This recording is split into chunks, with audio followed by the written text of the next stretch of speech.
Mister ladies viewers அனைவருக்கும் வணக்கம். நான் டாக்டர் நித்யா, சித்தா பிசிஷியன். தோல் சருமம் சார்ந்த பிரச்சனைகள் இருக்குன்னா பேசிக்கா ஒரு சிலருக்கு அங்கங்க கருமை நிற திட்டுக்கள் மாதிரி இருக்கும். நம்ம உடல்ல பார்த்தோம்னா ஸ்கின் சன்லைட்ல போயிட்டு வந்தோம்னா ஸ்கின் டேன் ஆகுது அப்படின்னு சொல்லுவாங்க. இல்ல ஒரு சிலருக்கு நம்ம ட்ரெஸ் போடுற இடம் தவிர மற்ற இடம்லாம் ரொம்ப டார்க்கா இருக்கு அப்படின்னு சொல்லுவோம். இது எல்லாம் ரொம்ப ஈஸியாவே நம்ம கிளியர் பண்ணிக்கலாம். இதற்கு அடுத்தது பார்த்தோம்னா அங்கங்க கருமை நிற திட்டுக்கள் மாதிரி உடல்ல இருக்கும். ஸோ நார்மலா ஸ்கின்னோட டோன் ஒரே ஈவனா இல்லாம அப்பப்போ நமக்கு கொஞ்சம் ஹைப்பர் பிக்மெண்டேஷன் சில இடங்கள்லயோ இல்ல பிக்மெண்டேஷன் ரொம்ப குறைவாக இருக்கிற மாதிரியோ சில இடங்கள்ல வெளிந்து காணப்படும். இந்த மாதிரி அன்ஈவனா நமக்கு தெரியும். இது நம்ம பார்த்தோம்னா ஒரு கரெக்டா ஒரு ட்ரெஸ் போடவும் முடியாது. ஸோ இந்த ட்ரெஸ் போடுறதுக்கும் சங்கடமா இருக்கு, இங்க ஒரு கலர்ல இருக்கு, இப்படி ஒரு கலர்ல இருக்கு அப்படின்னு தெரியும்.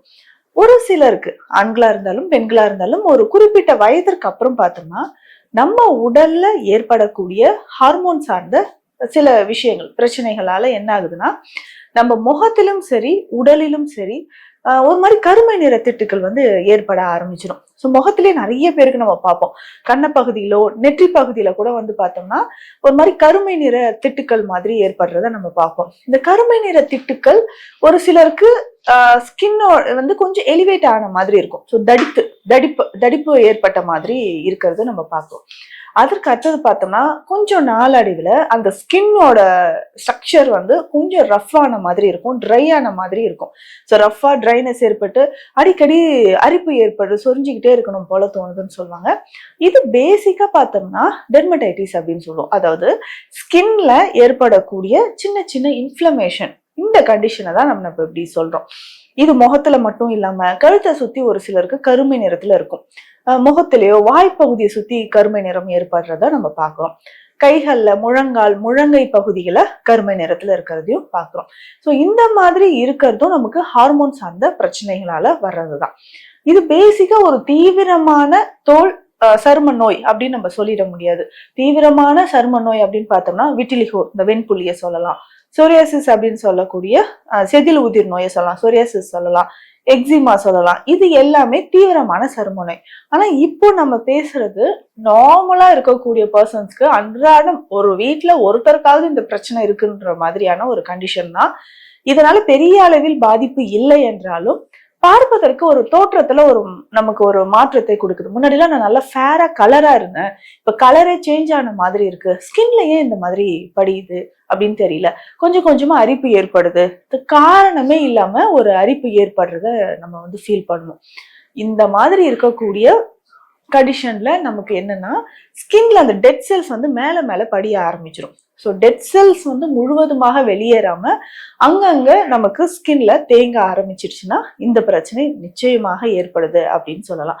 சரிங்க, இப்ப தோல்ல இந்த மாதிரி டெட் செல்ஸ் ஏற்படும் போது அடுத்தது ஒரு சிலருக்கு என்ன ஆகும்னா வாட்ஸ் அப்படின்னு சொல்றோம்.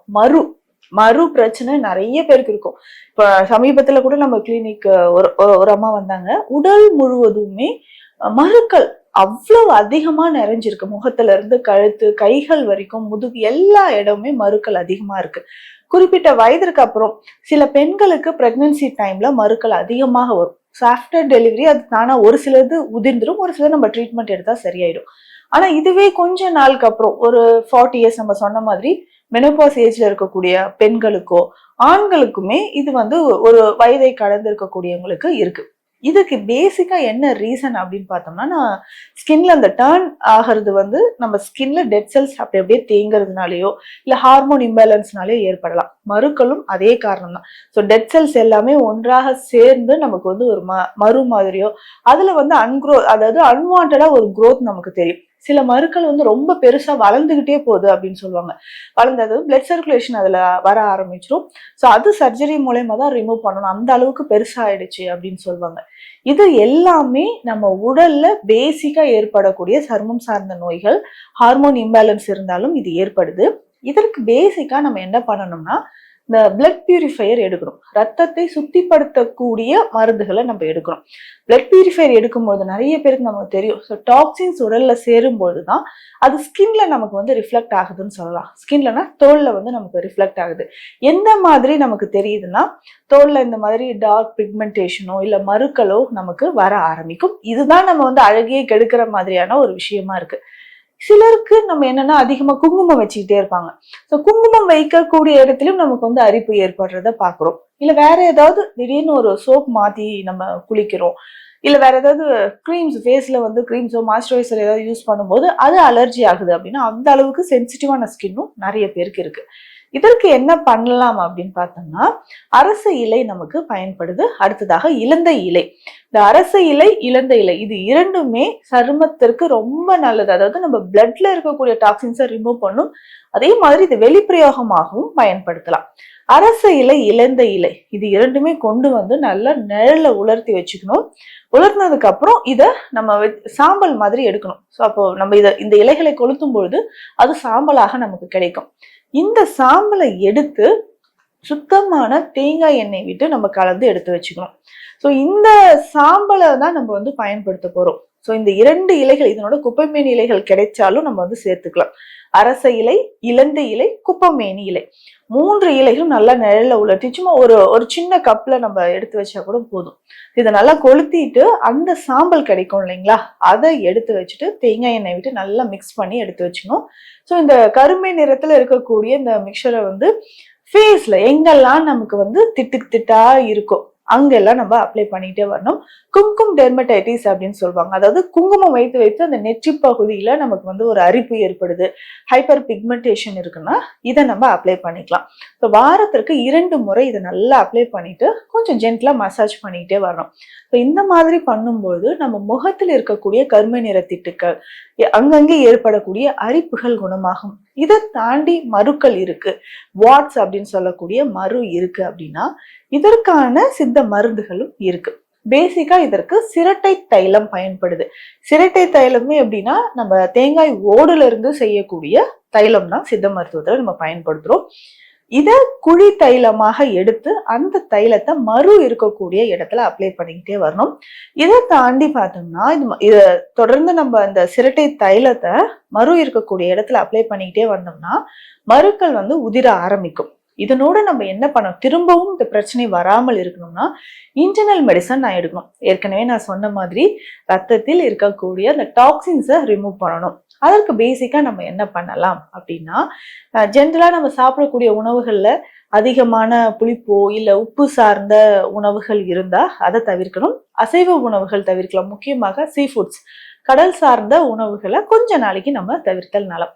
இதற்கு அடுத்தது பார்த்தோம்னா தைராய்டோ இல்ல நமக்கு ஹார்மோன் இம்பேலன்ஸ் ஏதாவது இருக்கு, சர்க்கரை நோய் இருக்கு அப்படின்னாவோ இல்ல நமக்கு வந்து தைராய்டு சார்ந்த பிரச்சனைகள் இருந்தனாலும் நிச்சயமாக இந்த சருமத்தில் இந்த பிரச்சனைகள் ஏற்படும்.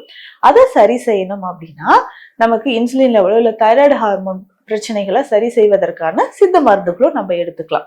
இந்த பிளட் தின்னர் அப்படின்னு சொல்றோம் இல்லைங்களா, பிளட்ல இருக்கக்கூடிய இந்த டாக்ஸின்ஸ் வந்து வெளியில வரணும்னா தினமுமே ரத்த சுத்தி கஷாயம் அப்படின்ற ஒரு மருந்து சித்த மருத்துவத்துல இருக்கு.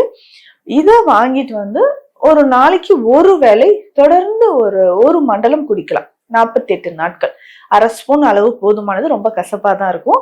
1/2 ஸ்பூன் அளவுக்கு போதுமானது. ஒரு 2 கிளாஸ் தண்ணீர்ல இந்த 1/2 ஸ்பூன் பொடியை போட்டு நல்லா பாயில் பண்ணி 3/4 கிளாஸ் வந்ததுக்கு அப்புறம் ஃபில்டர் பண்ணி இந்த கஷாயத்தை குடிக்கணும்.